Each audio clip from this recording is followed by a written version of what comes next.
Absolutely. Okay. So Yes, we sure. start with the vocabs. So in vocabs, we are going to discuss the commonly confusing words. Okay. And on that way, we are going to learn new vocabs.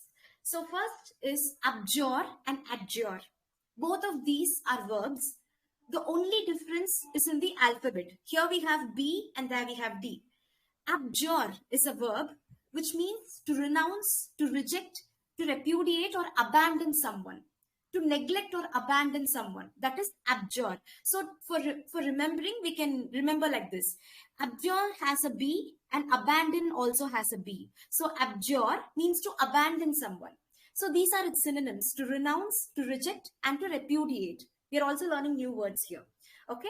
So the conqueror tried to make the natives abjure the religion. So the conqueror or the ruler, he tried to make the natives of that land abjure their religion. He tried to make the people abandon or leave their religion. Okay, that is abjure. Abjure means abandon. A-B. Here we have adjure. A-D-J-U-R-E. Adjure means to request earnestly. So at times when we want something badly, like we request our parents, right? Dad, please do this for me. Like we cajole them, literally. So that is adjure, to request earnestly. Example, the patient adjured to the doctor to save his life. So the patient actually pleaded or requested the doctor to save his life. So this is the first one, guys. Abjure, abandon, adjure, request. So the second one is discomfort and discomfit. Discomfort is a noun. We know what discomfort is. And discomfit is a verb which has two meanings. Okay. So discomfort, as we all know, discomfort means when we are uncomfortable, uneasiness or hardship. That is discomfort. Mary's presence gave him considerable discomfort, or his presence gives me discomfort. So this is all about discomfort. So what is discomfort all about? Discomfort is a state of being confused or embarrassed or upset. So when you're confused about something, when you're embarrassed about something, when you're shameful, embarrassed means to feel shameful, okay? Or when you're upset, this is one meaning. And the next is to defeat someone. That is also discomfort, okay? So for the first situation, we have the first example, like the state of being embarrassed or confused. Here is the example. The situation discomfited them for a moment. So the situation confused them for a moment. Okay. The second one is the army was discomfited in the battle. The army was defeated in the battle. So the second set of words are discomfort. We know the meaning of it. And discomfort means to be confused, embarrassed, or to be defeated, or to defeat someone. That is discomfort. Okay. The next one is liable and liable. Liable is an adjective. So liable means to hold someone responsible for something. Liable means legally responsible for something or likely to do something. It also has two meanings. For example, one of the employees of the companies is liable for the damage. So what does it mean? One of the employees of the companies is responsible for the damage. So this is the first meaning, responsible. And the other meaning is likely to do something. What is it? What is the sentence? You are liable to fall if you're not more careful. So if you're not being careful, you're likely to fall. There are more chances of you for falling. Okay, that is liable. So liable comes with two meanings, guys. Legally responsible for something or likely to do something. And it is an adjective. Next one is libel.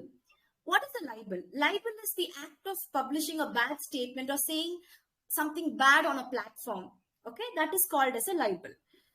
Okay, so the act of publishing a bad statement that causes people to have bad opinion about someone or something, that is a libel. For example, his attack on the governor of the New York led to him being arrested. This incident led to him being arrested. That's how we read this line, okay? His attack on the governor of New York led to him being arrested. For seditious libel. So seditious is actually an adjective. Sedition is a noun and seditious is an adjective which comes from that noun. So what is seditious? When I provoke people against the government, that is called as being seditious, or that is called as sedition. If a group of people come and provoke us or incite us to be against the government, that is seditious. Okay. So his attack on the governor, so some person attacked the governor, he was arrested for seditious libel because he was provoking people against the governor. So guys, this is liable and libel. Liable is an adjective which means to hold someone responsible for something or likely to do something, and libel is the act of publishing a bad statement. It is a noun. And here guys, we had a rule over here. One of the employees is liable. So we see a grammar rule. One of the plus singular noun, singular verb. So I just wanted to say that. And here we go. These are very interesting pair of words. Exacerbate and exasperate. Okay. Exacerbate, which is a verb.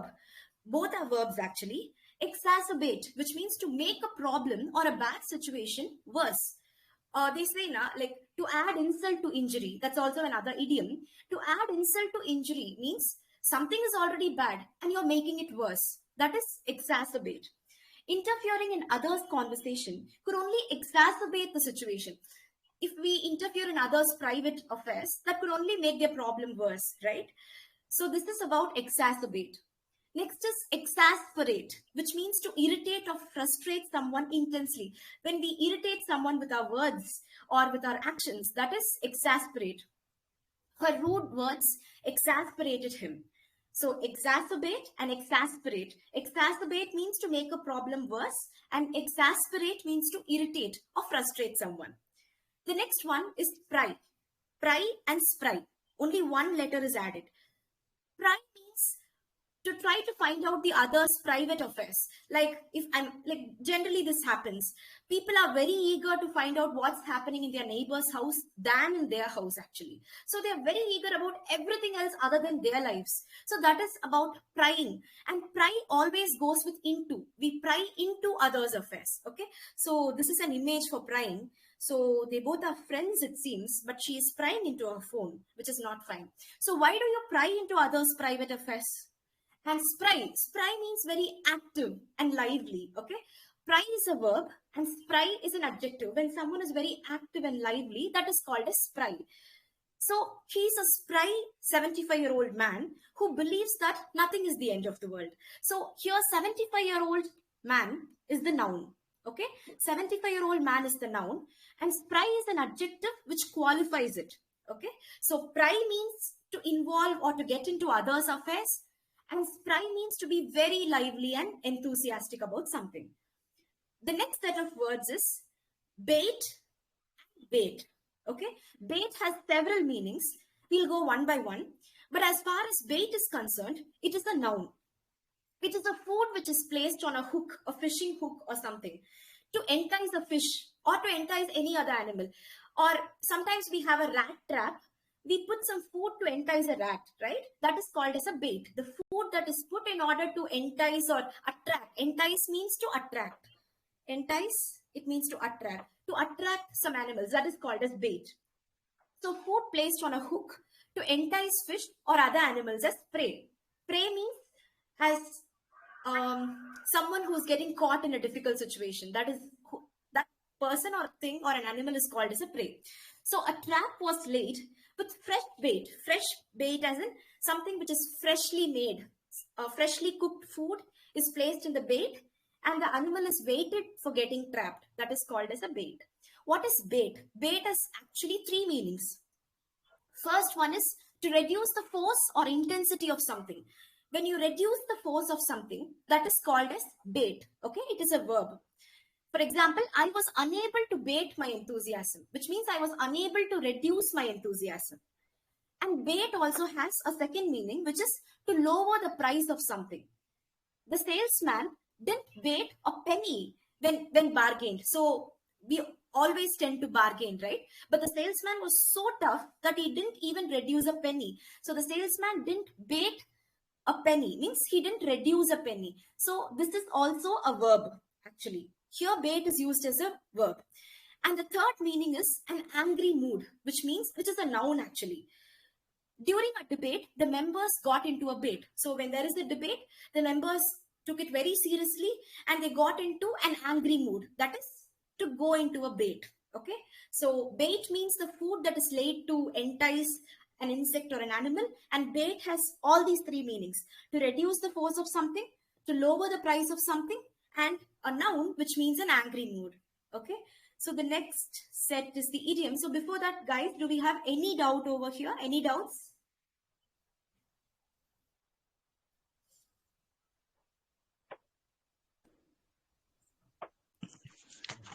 From my side, I don't have any doubt, Shobika. Okay. Anyone From else? not my head. Anyone else? No, it was clear.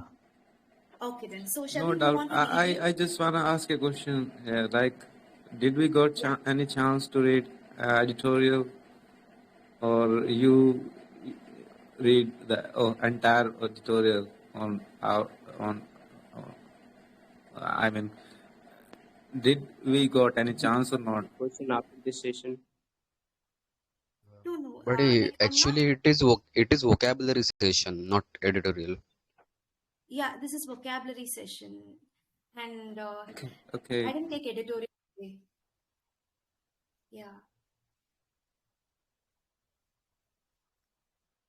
Shall we continue, or anybody has anything else to ask? Yeah, you Continue. can continue. Okay, so we'll go with the first one. The first idiom is the pot calling the kettle black. It's a very interesting idiom. See, what does it mean? I'm doing something wrong, okay? But I'm complaining another person of the same offense. That is called as a pot calling the kettle black. I'm myself wrong, but I'm saying someone else also wrong. This situation happens with politicians, okay? So politician A from one party says something to politician B of another party, that you promised these things but you didn't do these things, but actually he himself wouldn't have done when he was in position.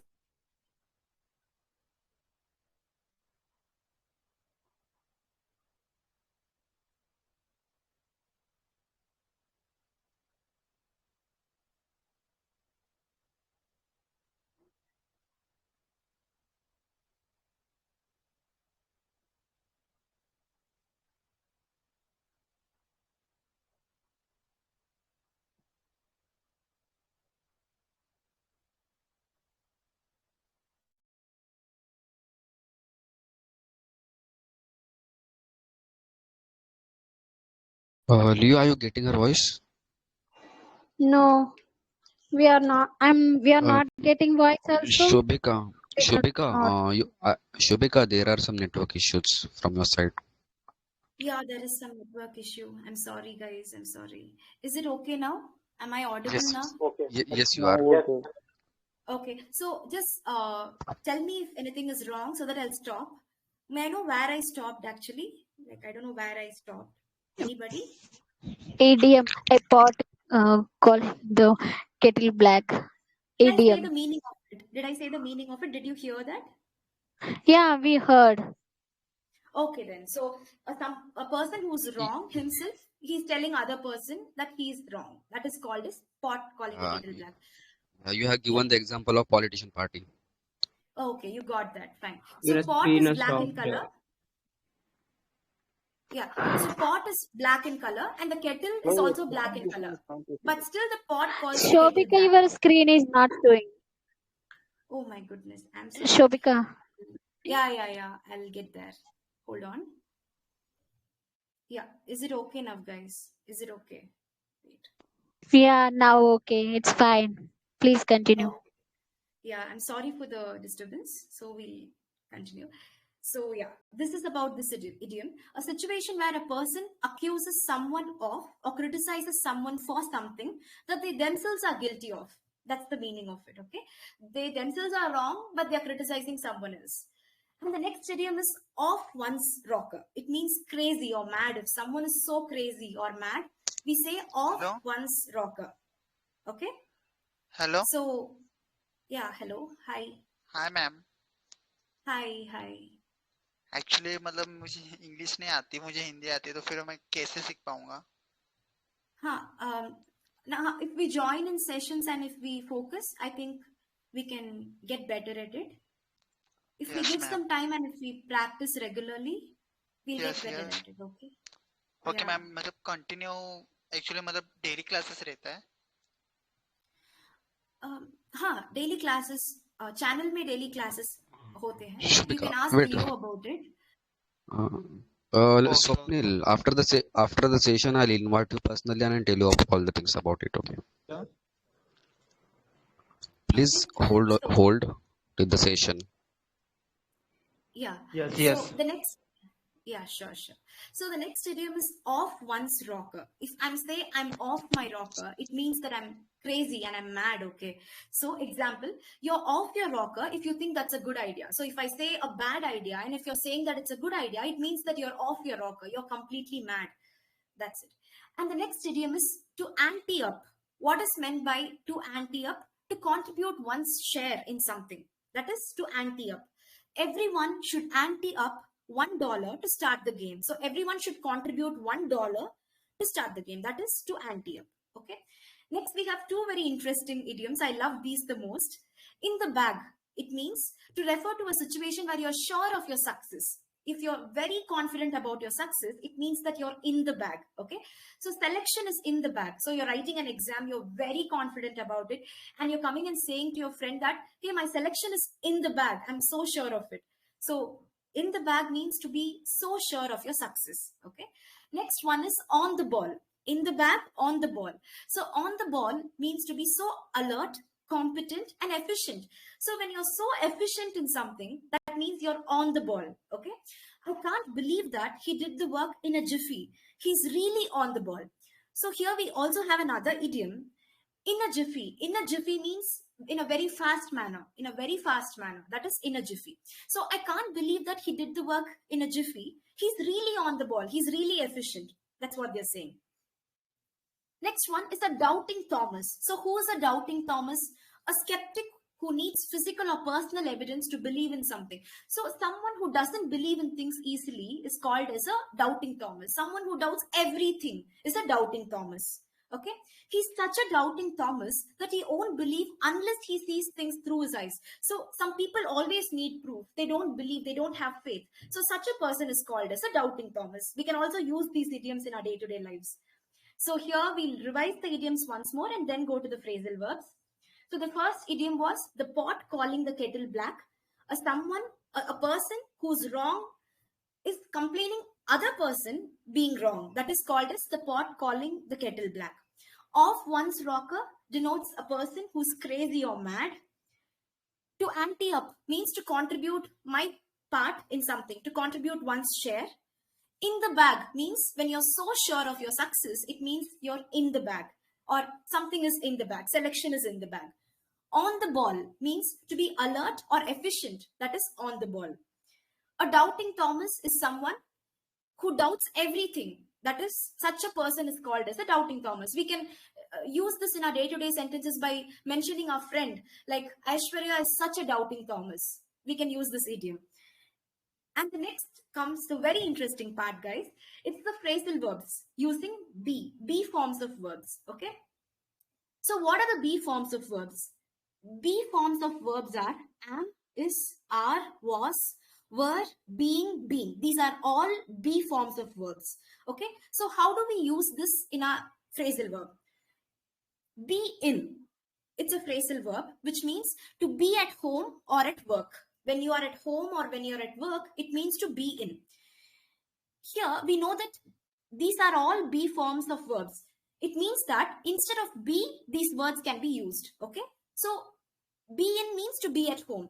They are never in. So, instead of be, I'm using are.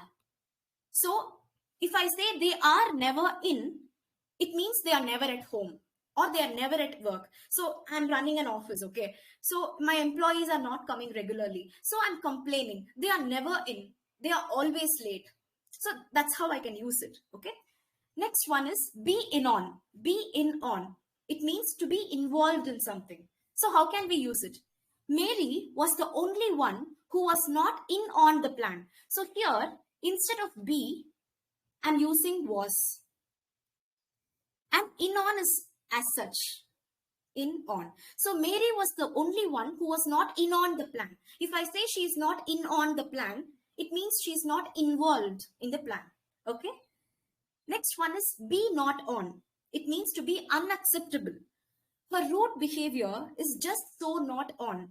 So instead of be, we are having is, and not on is there as such. So her rude behavior is unacceptable. So her rude behavior is just not on, is just so not on. So not on means unacceptable. Instead of be, I'm using is. Okay. So be off means to depart or to leave. So here instead of be, I'm using am.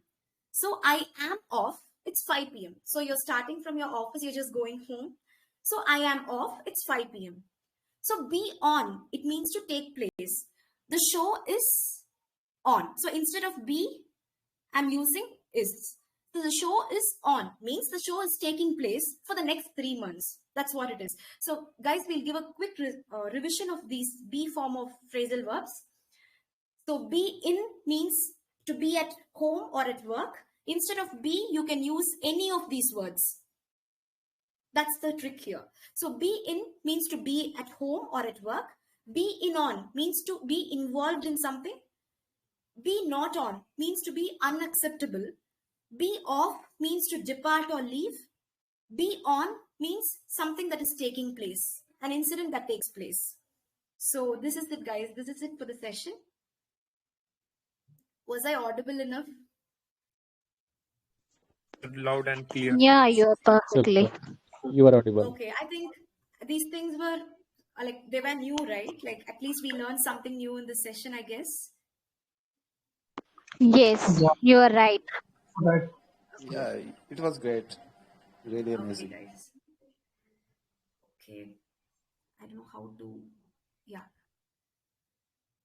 So this is it, guys. The